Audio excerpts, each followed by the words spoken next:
Hello, everybody. Thank you so much for joining us today. We're excited about this webinar with Privacy Shield official. And but before we get started, just a couple of things that we'd like to say to you and ask of you, actually, for logistics reason. If you could all make sure that your videos are off and that you're on mute, that would be great. So for technical reasons, so that we don't overload the system. We're expecting over 150 participants today, so we want to make sure that we can make it through the hour without any technical glitches. So thank you very much for that. So thanks for joining, and I hope everybody's healthy and safe. And my name is Jane Murphy, and I'm the founder of European Data Protection Office, which is also known as the EDPO. And we are Article 27 EU representatives, so GDPR Article 27 EU reps, and that's all we do. That's our only activity, so we're really focused on doing that, on helping non-EU companies liaise with authorities and data subjects in Europe, and we help with data breach support also, so a whole bunch of activities really related to specifically and exclusively the EU representation of non-EU companies. So in that context, we have many clients in the US, and we get questions about the Privacy Shield every single day. So what it's about, do we need to certify? How do we do that? How much does it cost? Do we really have to do that? And how does that relate to GDPR? And so we've decided that it would be a great idea if we can get those answers directly from someone who works at the Privacy Shield.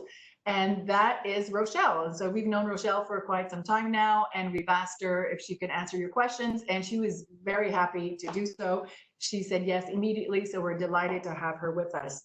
Maybe before we start, just to explain a little bit how this is going to go. So we have an hour. If we have more questions and we want to stay on a little bit longer, that's also fine. Rochelle is happy to stay on and answer all your questions and make sure that we cover everything. So I will introduce Rochelle in a couple of minutes, and then she will take the floor and do a short presentation, give you the basics on what, Privacy Shield is all about.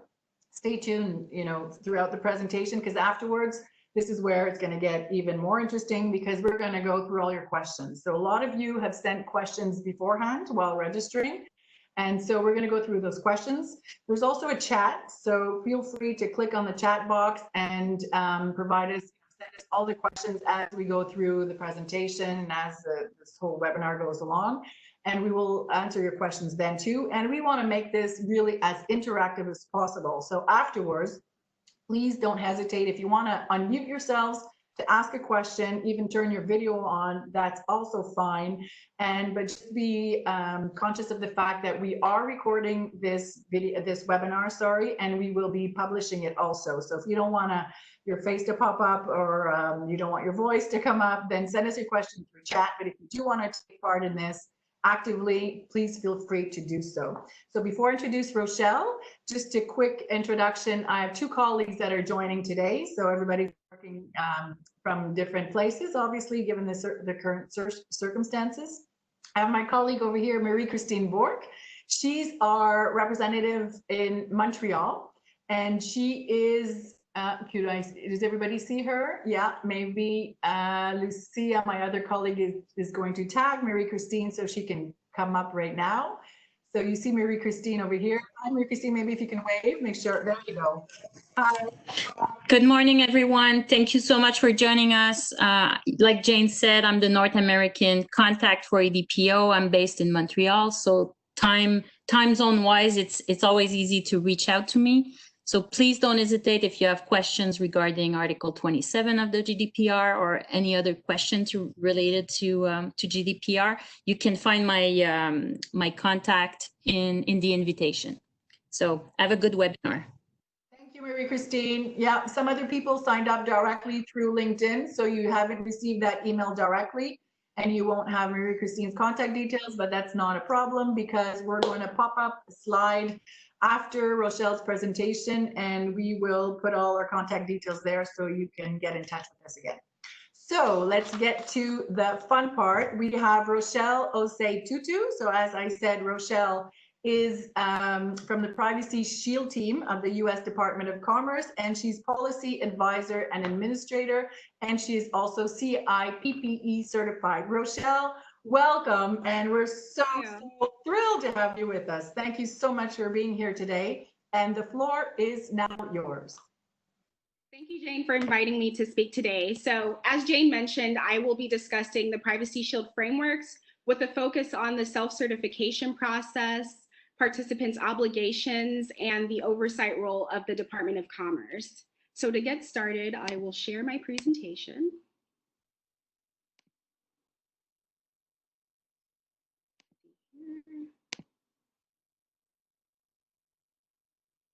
So hopefully you all can see that. So, okay, great. So before we get started, I just wanted to take a moment to consider the broader perspective. So the EU-U.S. and Swiss-U.S. Privacy Shield frameworks were designed by the U.S. Department of Commerce, the European Commission, and the Swiss administration, respectively, to provide companies with a mechanism to comply with data protection requirements when transferring personal data from the European Union or from Switzerland to the United States in support of transatlantic commerce. And I think it's worth noting that data flows between the US and Europe are the highest in the world. So as the US government, we recognize the important benefits that a data transfer mechanism like Privacy Shield offers. And we believe that our ongoing engagement with stakeholders in the US and throughout Europe has been critical to Privacy Shield's success.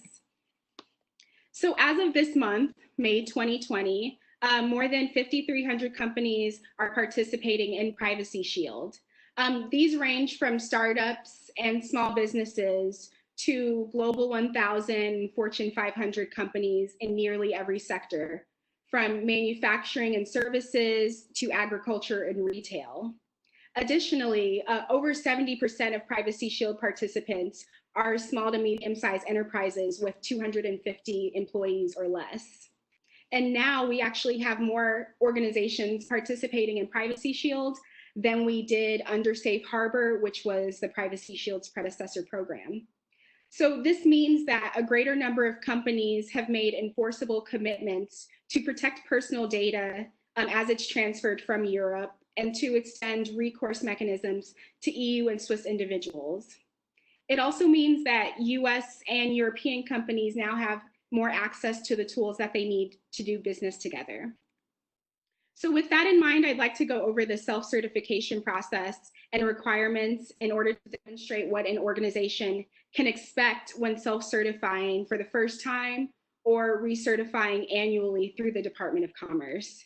So first, in order to initiate the self-certification process, a representative from a US organization must set up an account on our Privacy Shield website and complete the online submission form.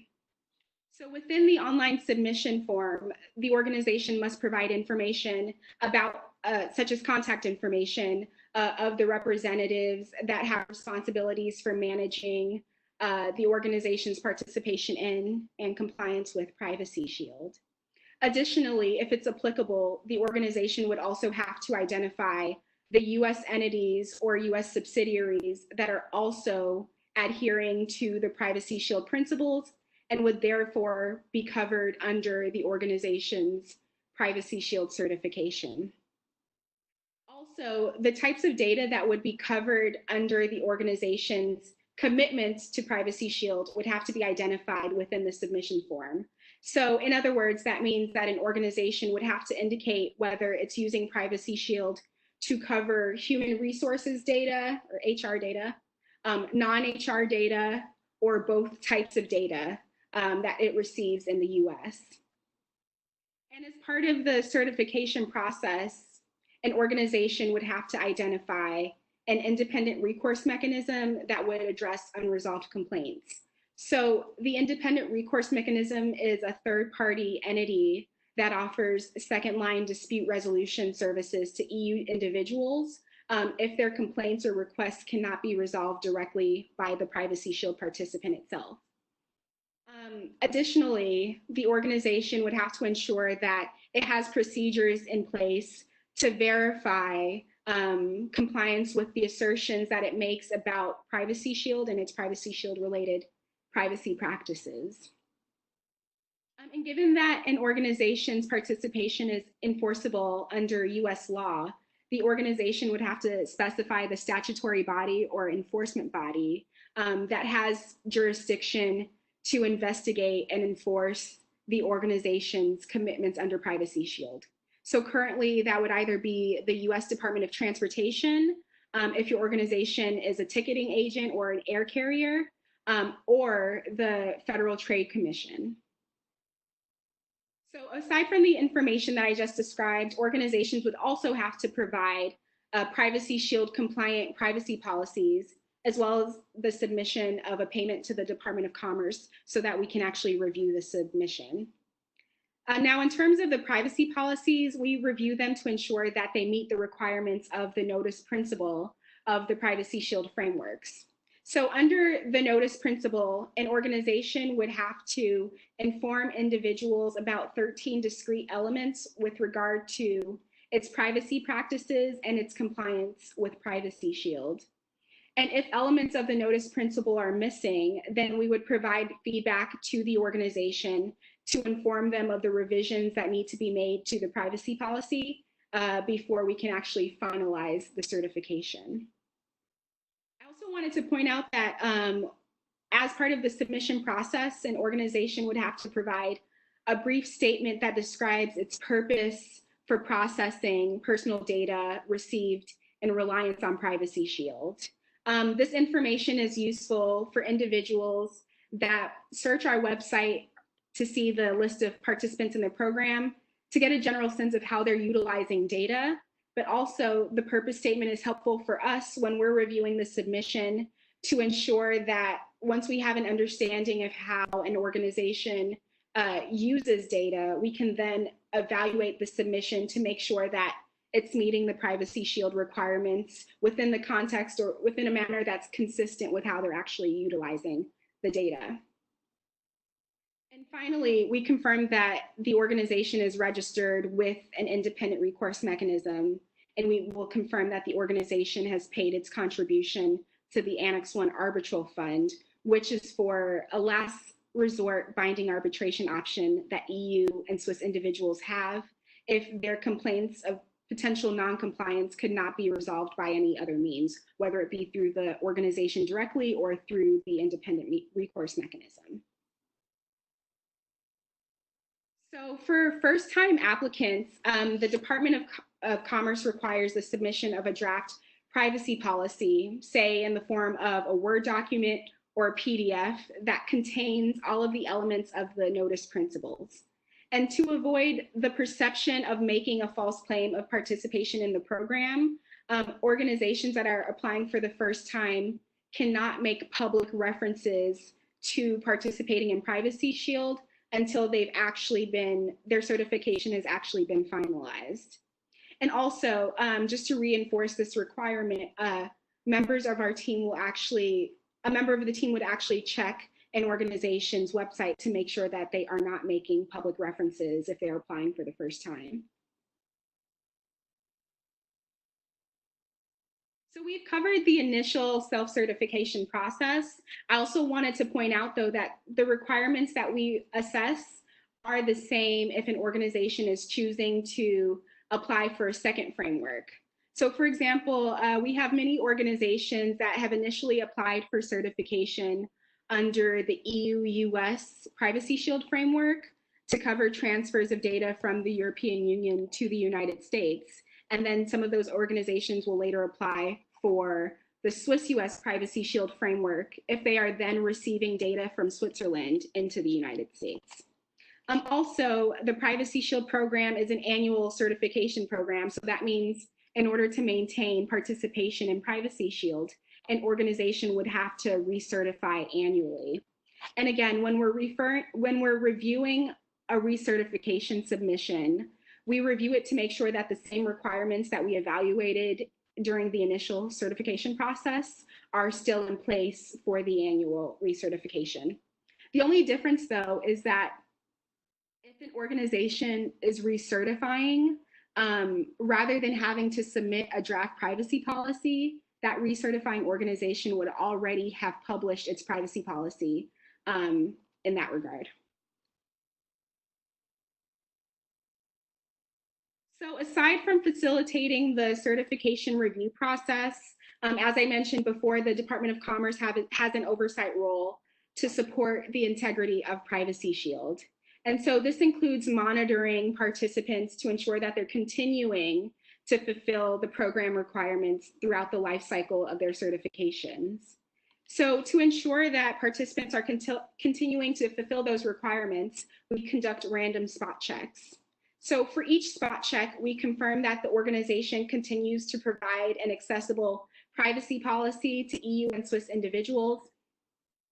We confirm that the organization still offers a designated point of contact to handle requests, say access requests, complaints, or to answer general questions about the organization's participation in Privacy Shield. And we also make sure that that point of contact is actually responsive. Also, we review the privacy policy again to make sure that it's still in line with the notice principle. And finally, of course, we'll make sure that there are third-party dispute resolution options available. So we'll make sure that the organization is still registered with the IRM it selected, or if it changed IRMs, we want to make sure that they've notified us and have updated their privacy policy to indicate who the new dispute resolution provider is. And so as you can see, essentially, I'm reiterating the self-certification requirements that we check for when an organization is applying for Privacy Shield the first time.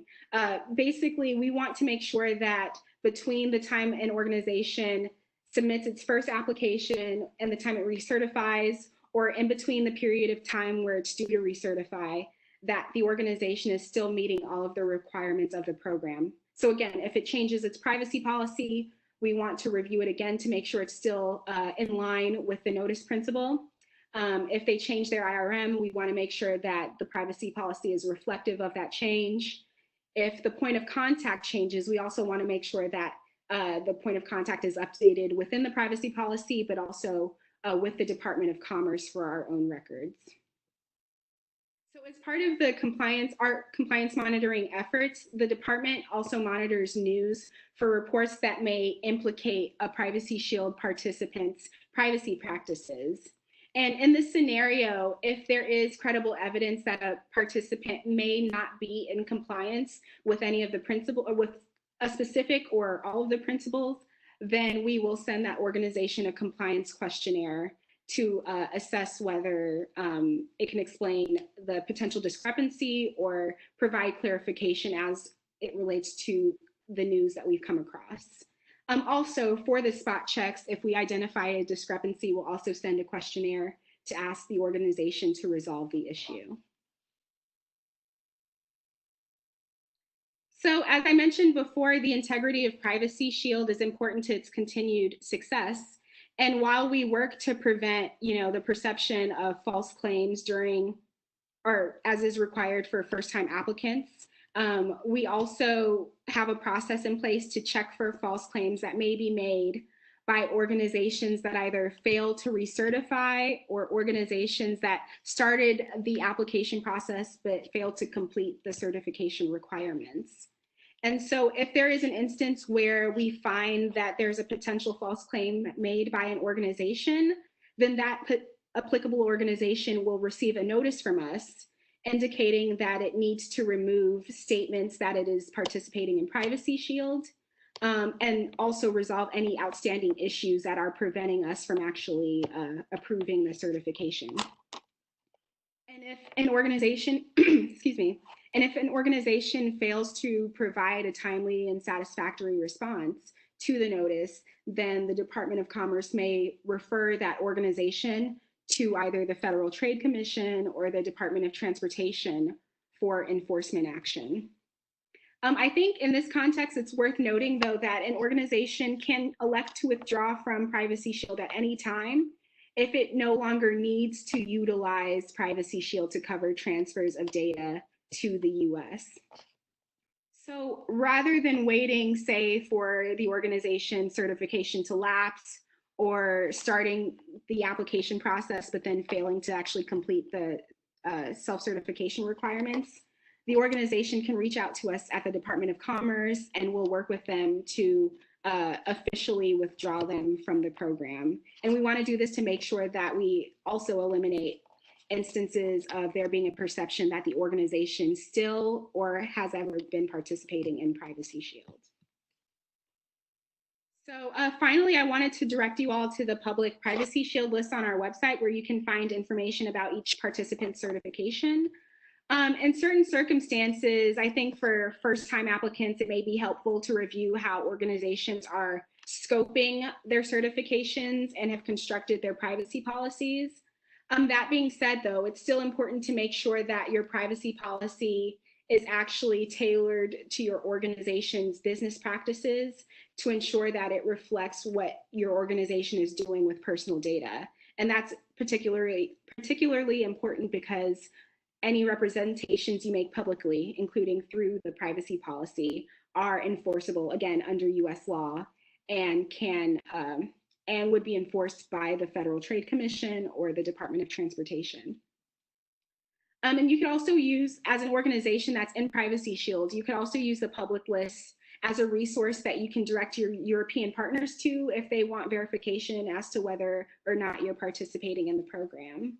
But beyond the authoritative Privacy Shield list, we also provide guidance on our website to address some of the questions that we get from organizations that are either in the program or are interested in joining.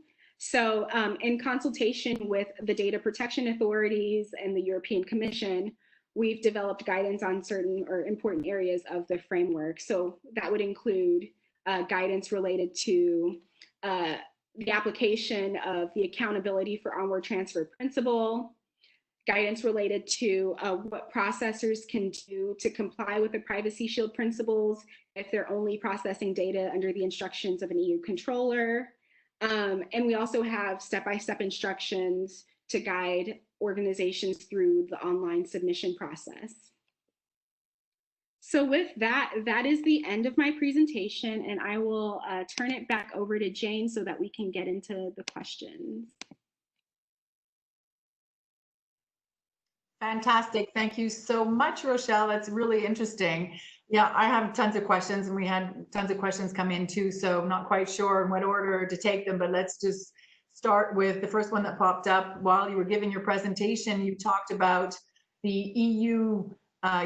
Privacy Shield program and then the Switzerland Privacy Shield program. And I think it'd be interesting if you tell us what the similarities or differences are, because we get a lot of questions about that, because people think that the GDPR actually applies in Switzerland, and that's not the case. So if you can maybe explain that a little bit to us. Sure. So for starters, the Swiss have a similar data protection regulation in place.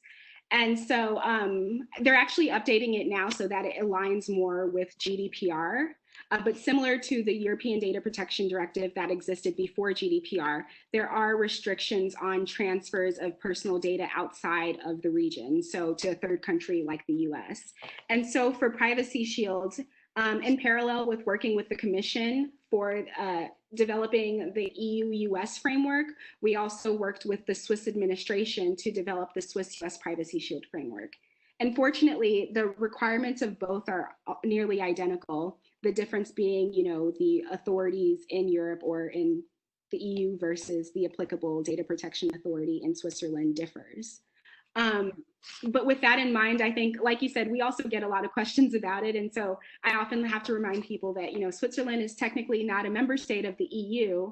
And so in order to receive data from Switzerland, you also need a data transfer mechanism. And so many companies choose to certify for both the EU-U.S. framework as well as the Swiss framework if they're also receiving personal data from Switzerland. Okay, thank you, Rochelle. Which brings me to, I think, one of the biggest questions, because we get this almost every day. Yeah, I see you smiling, waiting for it. People think, in general, that their companies are, you know, certified on the Privacy Shield list, that they're GDPR compliant. Now, this comes up all the time. Could you please shed some light on this, please, for us? Right. So that comes up a lot for us as well. And so what I often have to remind people of is that Privacy Shield, one, it's not meant to be a substitute for GDPR. And also, it's not a comprehensive GDPR compliance tool.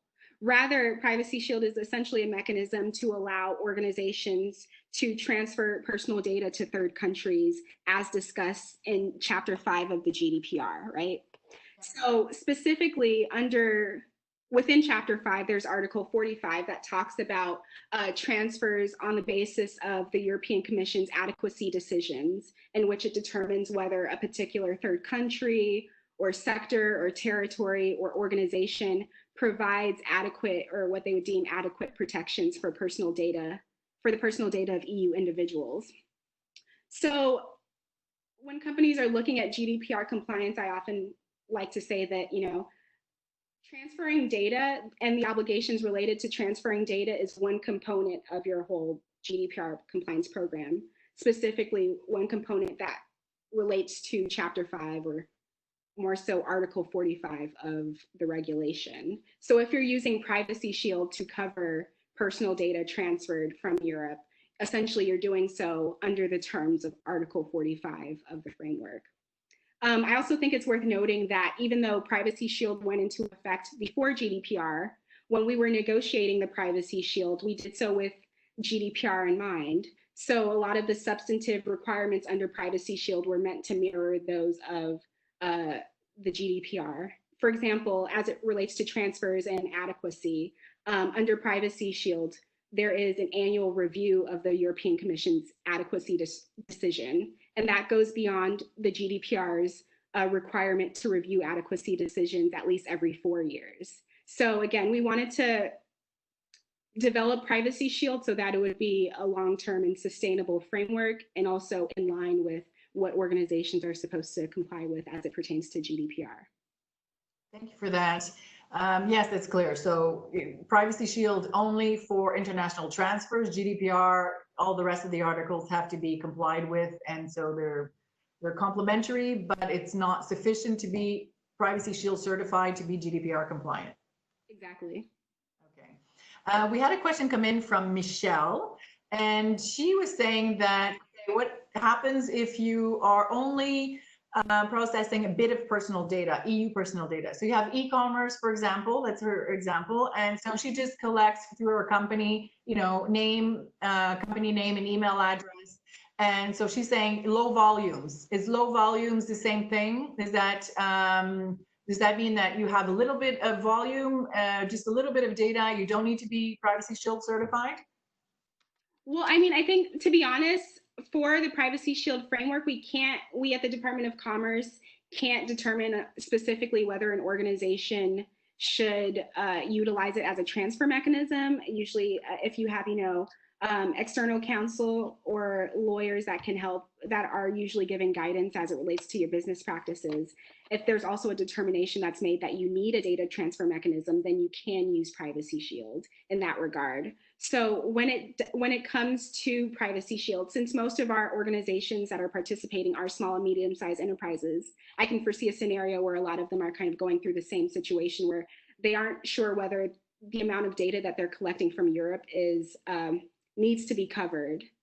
So once the determination is made that they need some sort of mechanism, Privacy Shield, compared to some of the other data transfer mechanisms, is scoped in a way that's easier for smaller enterprises. So we do involve a lot of, hand-holding, so to speak, but we work with companies that are unfamiliar with data protection requirements in Europe so that they can understand, at least as it pertains to Privacy Shield, what obligations you need to fulfill.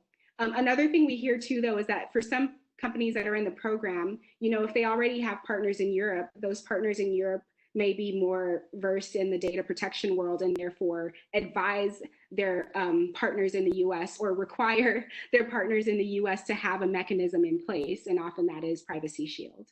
Mm-hmm. So whether it's low volumes, you still need a transfer mechanism because that's what the GDPR says.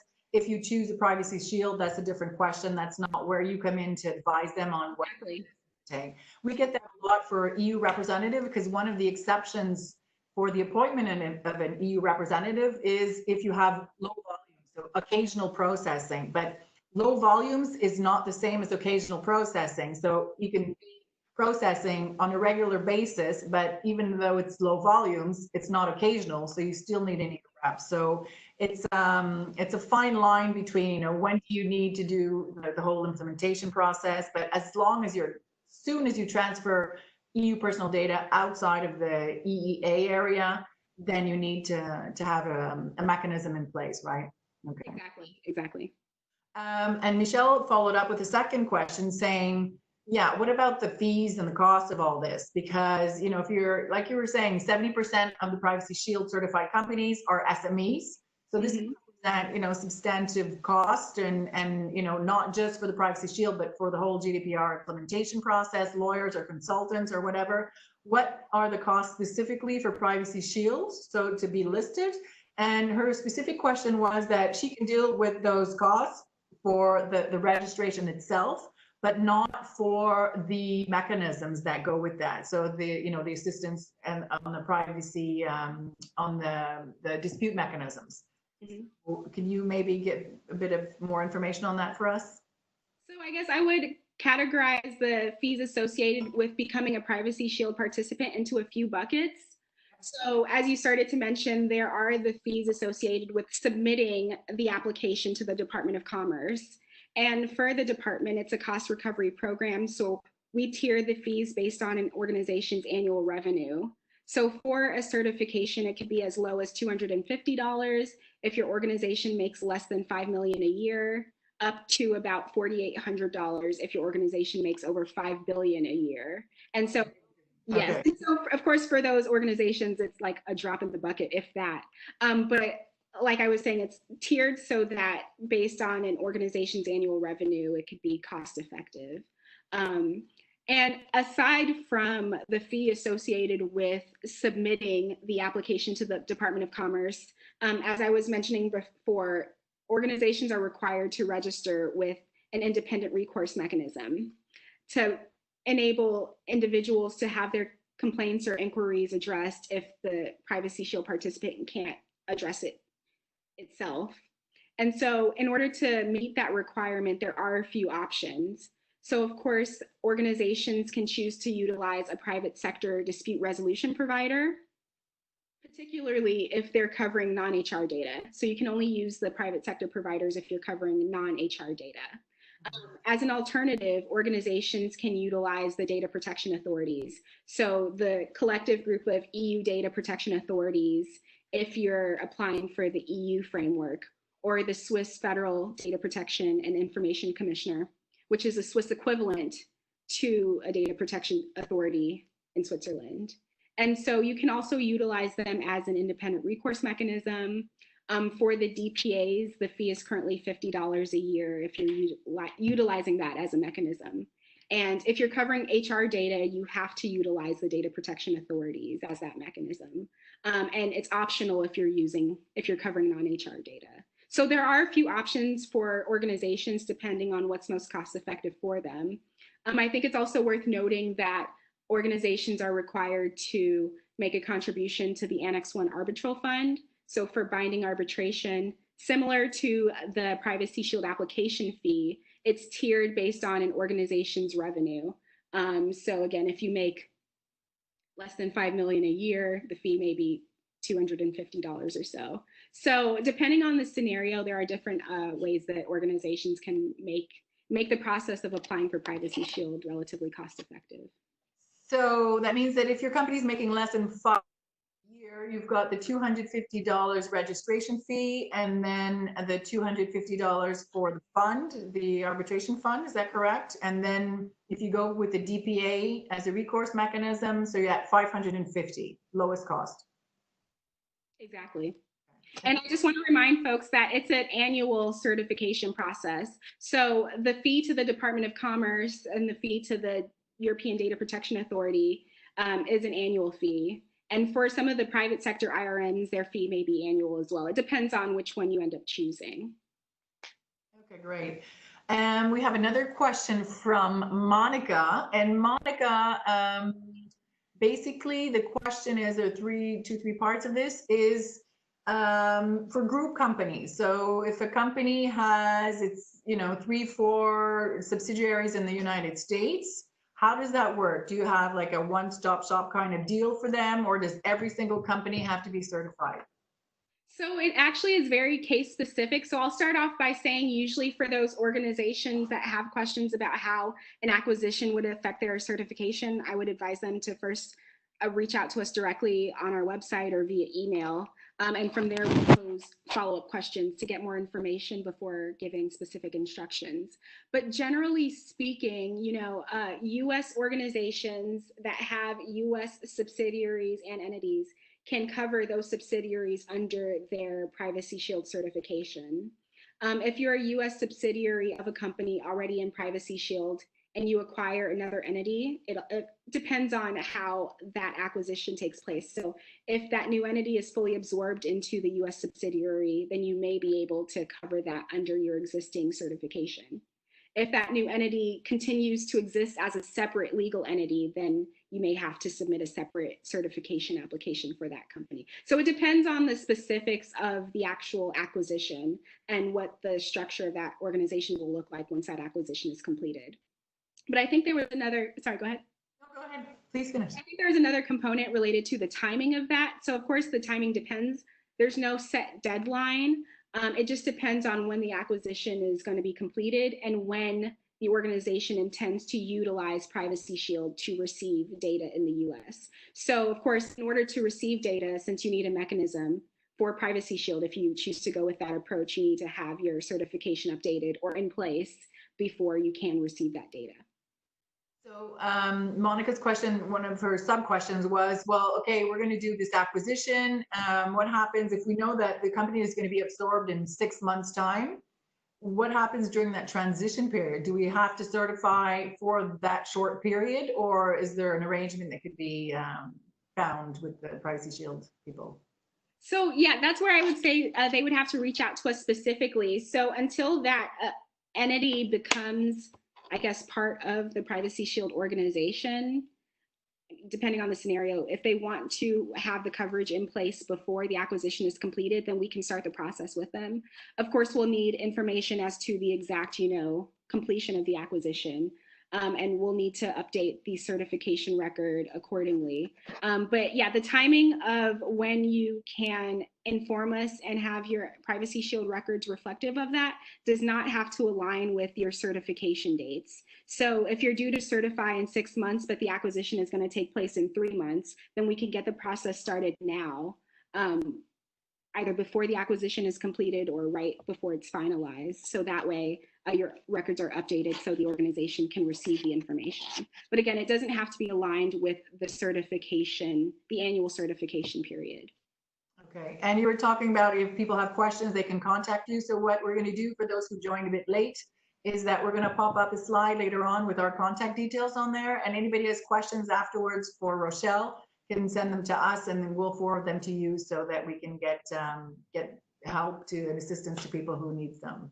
Great. Okay, Rochelle, another big question that's come up all the time is Brexit. What's going to happen with Brexit? What is your take on the transition period? So maybe explain today, where we stand in the transition period, what you see in the future, is it going to be extended or not? What's the impact of Brexit on privacy certified US organizations? Right. Actually, yeah, we get that question a lot too. Like if companies can continue to use Privacy Shield to cover transfers of data from the UK even after the transition period ends. So the short answer is yes. Currently, since we're in a transition period, that means that EU law still applies to the UK. And as it pertains to Privacy Shield, no action is technically required at this time. However, by the time the transition period ends, if you're an organization that's in Privacy Shield and you intend to continue to utilize Privacy Shield to receive data from the UK, then you'll have to make a few updates. So first is you'd have to maintain your EU-U.S. Privacy Shield certification. And also by the end of the transition period, you have to specifically indicate within your privacy policy that you are utilizing Privacy Shield to cover transfers from the UK in addition to transfers from the EU, the EU member states. Sorry, Rochelle, in addition, what if the companies are only collecting, as from the end of the transition period, data from the UK then? So it's similar. So in that regard, you would specify that you're utilizing Privacy Shield for transfers from the UK specifically. So I said in addition, in the instances where a lot of companies are still also receiving data, say from Germany or France or other member states. But yeah, if you're only using it for transfers from the UK, you still have to specify that even though you have certified for the EU-U.S. Privacy Shield framework, you're utilizing that mechanism for transfers from the UK. So just to make sure that it's clear, even though you're still enrolled in the EU framework, you're utilizing it in that regard. To sum up, during the transition period, status quo, it's like GDPR still applies to the UK as it did before Brexit. After transition period, you need to update your privacy policy to specify that you're utilizing the Privacy Shield also for the UK. That means that you've negotiated the same types of terms and conditions with the UK, and that's going to stay. So yeah, I mean, our objective in general is to ensure that there's a continuity of data flows. And so we had been working with our colleagues in the UK to ensure that there is that the commitments to Privacy Shield can still be enforced if the transfers are coming from the UK. So the reason why I stated that, so one of the reasons why you have to make the specific reference in the privacy policy is because once you make a public statement about how you're utilizing the mechanism, that becomes enforceable. And so of course, one of the foundations of the program is to ensure that commitments are enforceable. And so by saying that you're receiving data from the UK, the Federal Trade Commission or the Department of Transportation can enforce or investigate compliance with that commitment. You just jumped right into my next question, Rochelle. And how can that be? Because, you know, throughout your presentation, you did talk about oversight and enforcement, and now you just brought it up again. So we know that, so you're with the Department of Commerce. So if you see some wrongdoings or violations of the Privacy Shield program, then you will tell your colleagues at the Federal Trade Commission and Department of Transportation. What do they do then? What kind of powers do they have for enforcement? Are we seeing the same type of teeth as exist with the GDPR, fines, investigations? What kind of sanctions are there? So yeah, just as you said, the Department of Commerce is not an enforcement authority. We administer the self-certification process. So once an organization is in the program, that participation is enforced, like you said, by the Federal Trade Commission or Department of Transportation. And so not only do they cover, you know, instances where companies who aren't in the program are making false claims of participating in Privacy Shield, but also for those Privacy Shield participants, their role is to ensure that they're abiding by the commitments, including, you know, certifying annually, so maintaining their certification. And so if there are instances where an organization either has not maintained its certification, say they failed to recertify, or an organization is making some false claim but has never been in the program, we can refer that organization to one of the enforcement authorities. They can carry out an investigation, and in instances, they can put in place orders and impose penalties related to violations of those orders. So of course, we talk about how the fines associated with GDPR are super high, and there is flexibility for the enforcement authorities in the US in terms of what that fine is, if it gets to a point where they have to impose some sort of penalty. Is this something you come across often? So, I mean, we regularly interact with the Federal Trade Commission and Department of Transportation. And so, to be honest, I think what we have to realize is that there are steps before a situation escalates to a point where there's some sort of investigation or settlement or even the imposition of penalties. So I think what our role is, or what we try to do, is before it gets to that point, we try to work with companies who are in the program to make sure, you know, are you still meeting the requirements? Are you completing the process annually? If you started the process and failed to complete the requirements, are you claiming that you're in the program? And so we try to work with the companies directly first before it gets to a point where it escalates to the Federal Trade Commission or Department of Transportation. And so in that regard, fortunately, there have been a handful of cases, but relative to the scope of the volume of companies in the program, the instances where it has had to have gone as far as the imposition of a penalty has been relatively low. So this brings us to the million-dollar question. What's the future of the Privacy Shield? So I will let you maybe explain your take on that, because maybe not everybody is aware, but there's been, some tension around the Privacy Shield, a bit based on what happened to the safe harbor mechanism before that was replaced by the Privacy Shield. That was, Schrems 1, we have Schrems 2. So for those of you out there who don't know, Max Schrems, is kind of like going after the Privacy Shield. So there's a lot of uncertainty out there. A lot of clients are asking us, what's going to happen? Will this mechanism continue? What about the standard contractual clauses? So we know that a decision is announced. We heard this, I think, last week. The European Court of Justice is going to come out with its decision on the 16th of July. Can you give us your point of view from a Privacy Shield expert perspective? I know you're probably going to have a disclaimer in there somewhere, but what can you tell us about that, Rochelle? So, I mean, of course, as it pertains to the court cases, we can't speculate on what the outcome will be from the ECJ. But we do reiterate that, we're aware of the legal challenges. And even when we were negotiating Privacy Shield, we were doing so with the idea that, of course, there's going to be litigation that comes out of it.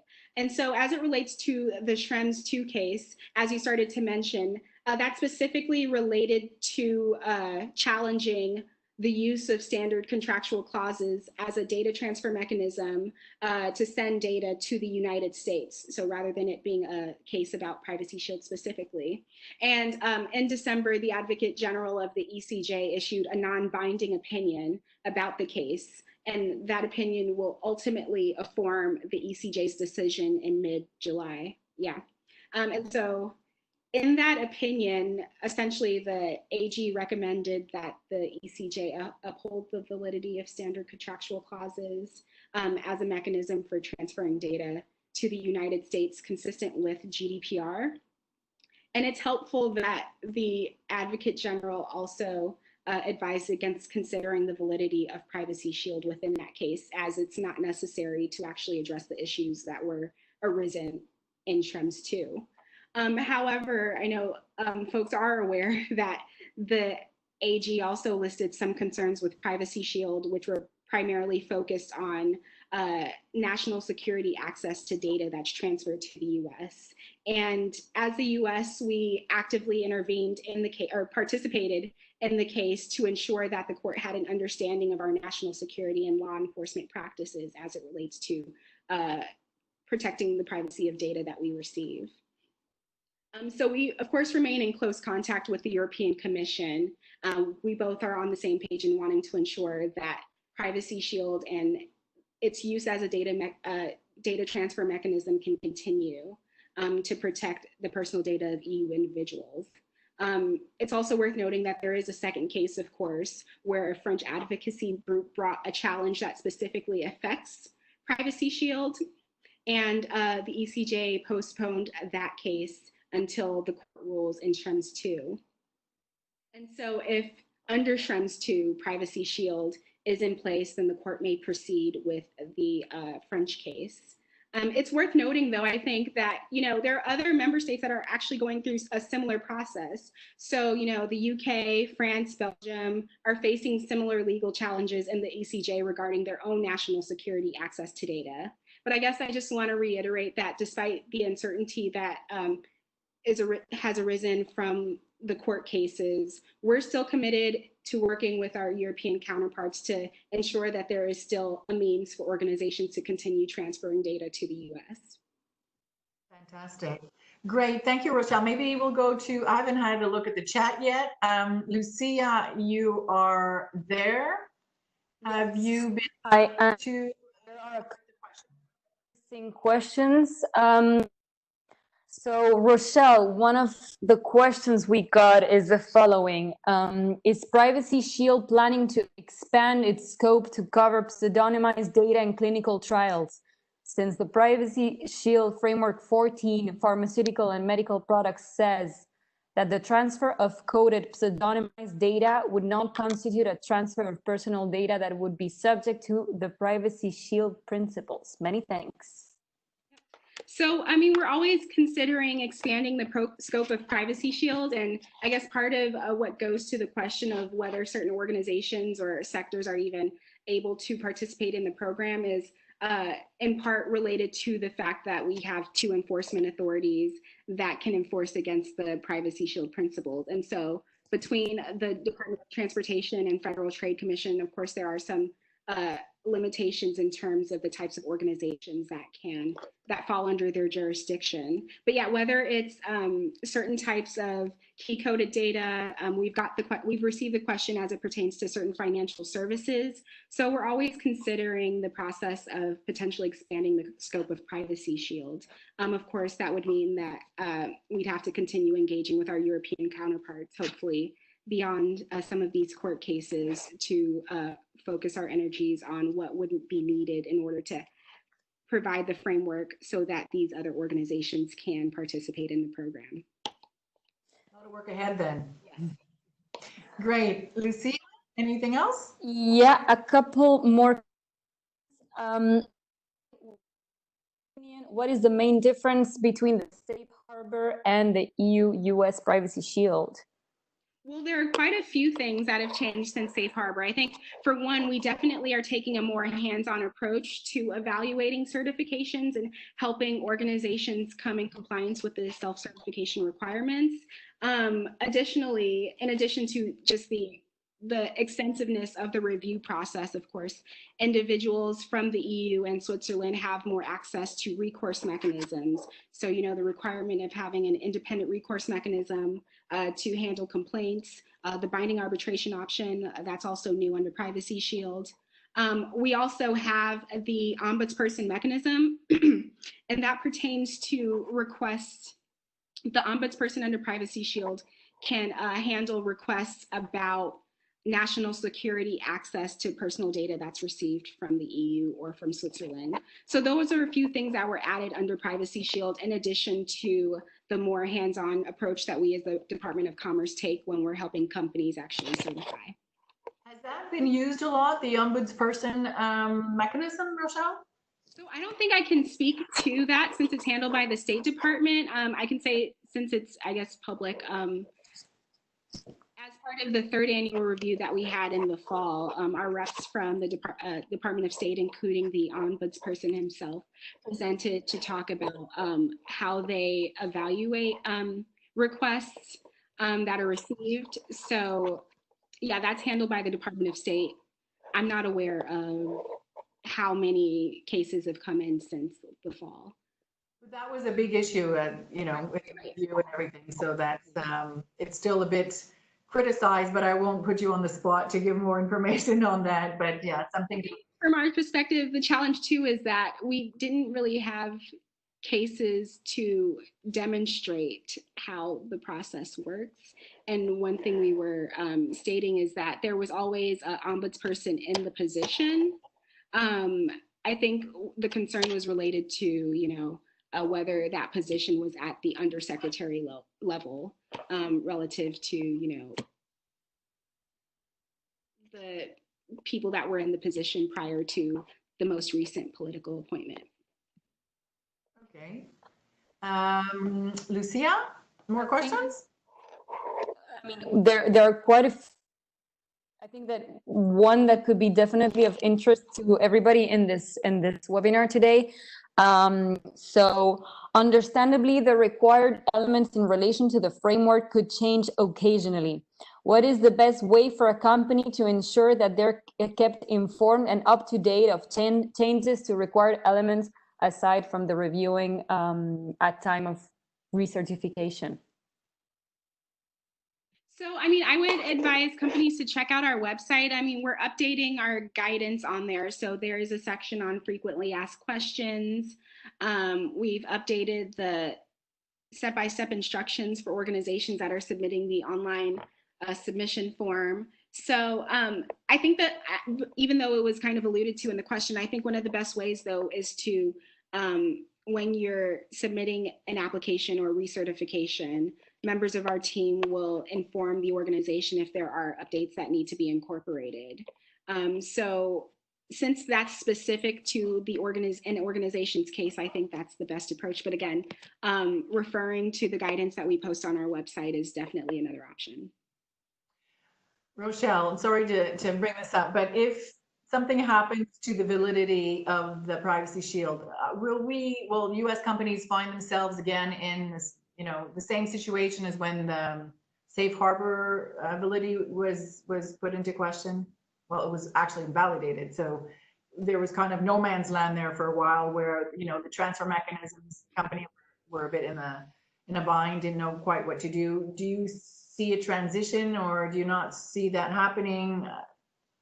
I know you can't speak on the outcome of the court cases, but is there already like some thought on what's going to happen if this is invalidated? So, I mean, we're continuing to work with the European Commission in that regard. We're doing contingency planning so that we can minimize any disruptions that could occur if there is some invalidation of the Privacy Shield specifically. So we're continuing to engage with our European counterparts in that regard. So that's kind of the most that I can say at this point. But it's good to hear. I was looking for the word contingency plan. Absolutely. I mean, we've been talking about this for a while, so we also want to make sure that we minimize the disruption going forward. Because it is, it's a bit stressful for companies that rely on the Privacy Shield program, and then they're seeing these court cases and they're asking us, well, what do we do then? So we see in contracts that they add, contractual clauses in the event that the Privacy Shield program would be invalidated. That's one of the mechanisms, but it doesn't fit all situations and all companies.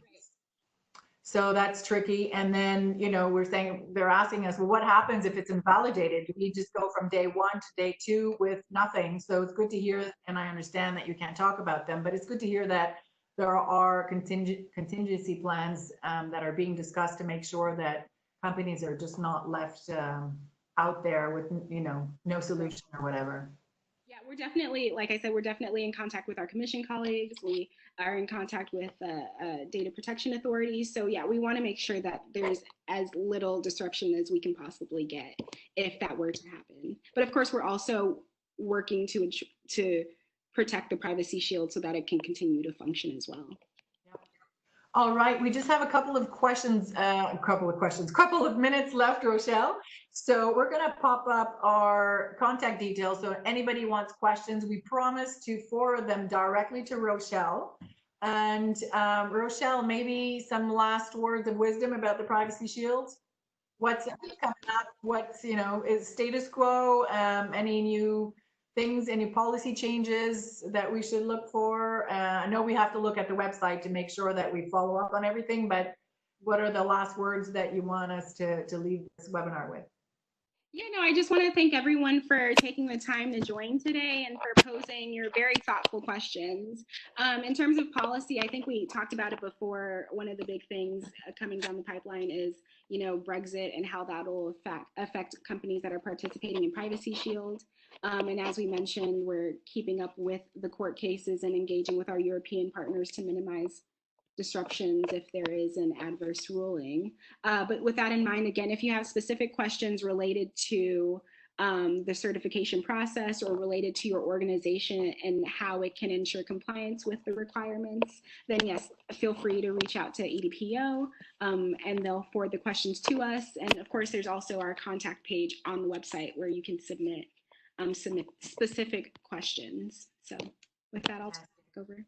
Rochelle, thank you so much. We were so thrilled to have you. And I think that maybe we should make this a recurring event. I'm putting you on the spot here, but who knows, maybe, after Schrems 2 comes out, we can have another webinar, discuss that, or if you're, you can. And in any event, maybe we can do this, more often and help our U.S. companies stay tuned and up to date on what's happening with Privacy Shield. In any event, thank you so much for today, and we'll see you around very soon. Thank you so much. Thanks, everybody. Bye-bye.